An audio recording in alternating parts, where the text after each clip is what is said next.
Welcome back to the deep dive. Yeah. Today, we're digging into something that, well, it can tie even seasoned cybersecurity pros into knots. We're talking about the OSCP exam. The Offensive Security Certified Professional. Exactly. So if you're listening and you've spent, I don't know, countless hours on HackTheBox, maybe you know privesc scripts backwards and forwards, you pivot like a pro.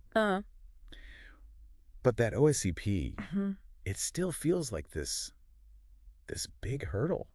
This deep dive is absolutely for you. Yeah, it's a different beast. It really is. We've pulled our insights today, mainly from OSCP Mastery for Experienced Pen Testers, a strategic guide.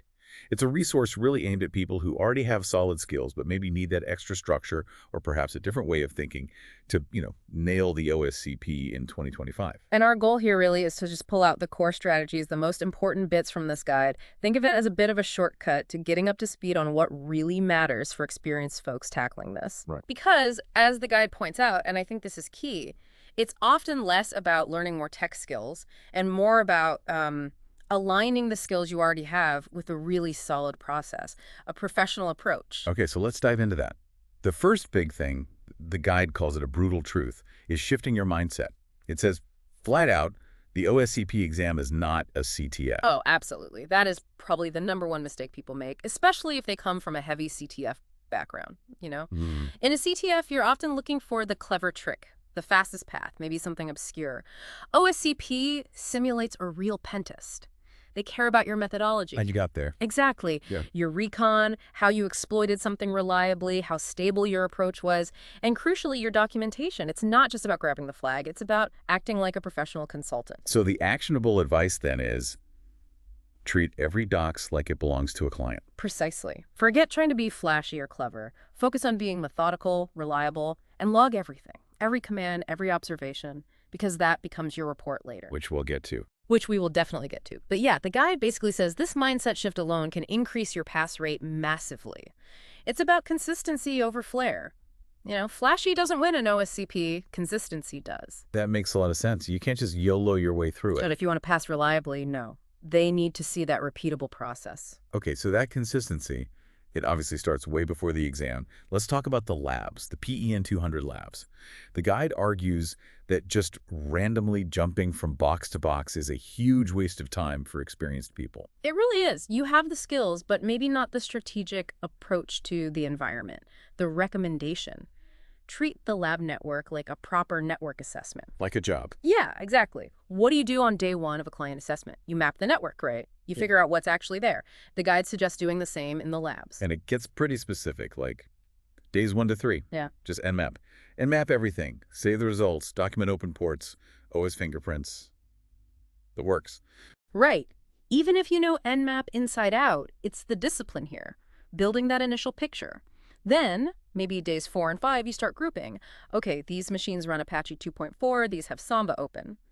You look for patterns. So you're building a map, essentially. You are, and you need a tracker for this. Notion, a spreadsheet, whatever works. The guide makes a great point. Experts win by seeing patterns, not just solving puzzles. Ah, okay. Mapping helps you see those patterns. It prepares you for potential pivoting, for understanding how different machines might relate. It's that consultant mindset again. Gotcha. Okay, moving on. Let's assume, listeners are comfortable with tools like LinPs, WinPs for privilege escalation. The guide suggests something interesting. Building your own custom privesc flowchart. Yes, and the why is so important here. Think about it. You're maybe 12, 15 hours into the exam. You're exhausted. You're stressed. Brain's fried. Totally. The last thing you want is to be trying to decide what to check next. A flowchart, one you built and trust, it takes the decision-making load off. It's your quick reference guide under pressure. Makes sense. You map out your steps. For Linux, maybe check SUIDs, then cron jobs, then path issues, CIDR rules, kernel exploits, like a checklist. Exactly, your own logical flow. Same for Windows. Check always install evaded. Look for weak service permissions, unquoted service paths, juicy registry keys. Whatever your systematic approach is, visualize it. And there's a great pro tip related to this in the guide. It says, don't just blindly run the P scripts and trust the output. Right. Use them, sure, but use them to confirm things you're finding manually or to guide your manual checks. Understand why the script is flagging something. That, the guide says, is what separates an expert from a script kiddie. Understanding the why. That's a really good point. Demonstrating understanding, not just script output. Okay, let's switch to exam day itself, the 24-hour beast, time management and tactics. Okay. First up, the guide strongly recommends hitting the buffer overflow box first, like in the first hour or two. Why is that? Because it's predictable. It's more like a known procedure. You follow the steps, you get the points. It's a confidence booster right at the start. Gets you on the board early. Okay, secure some early points, reduce the stress a bit. Make sense? What about after that? Strict time boxing. The advice is maximum 2 hours per machine. Max. If you hit a wall, if you're going nowhere after 2 hours, Move on. move on. Document where you got stuck, what you tried, and come back later if you have time. Don't fall down rabbit holes. That's killer in a timed exam. Yeah, I can see that. 2 hours feels like a good limit. And preparation helps here too. Have checklists ready. What services did I check? What privesc vectors did I try? Did I set up backup shells? Also, a quick commands cheat sheet. Oh, yeah.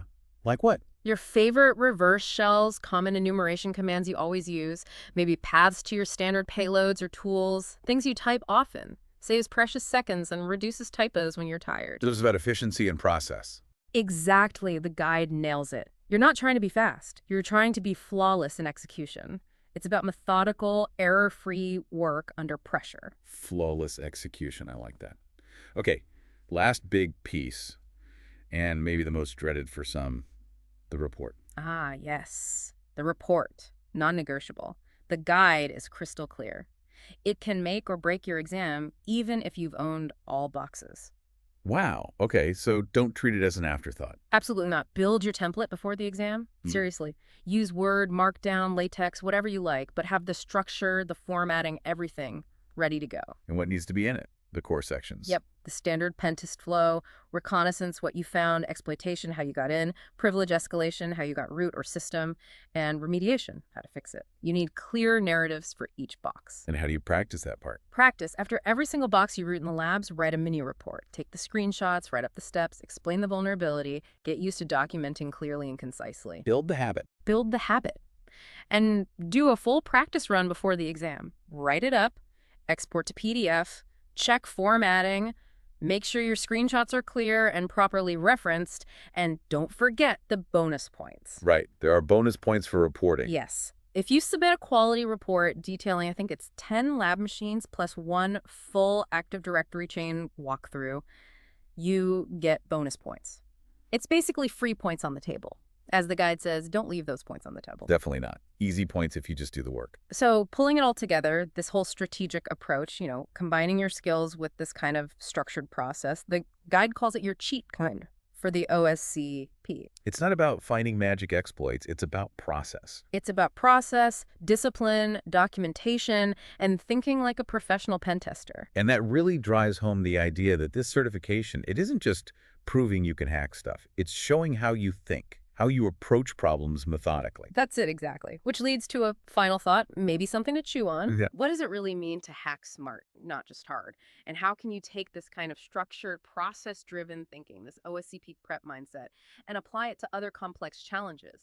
In your job, in your learning, anywhere. It's a powerful way to approach more than just this one exam.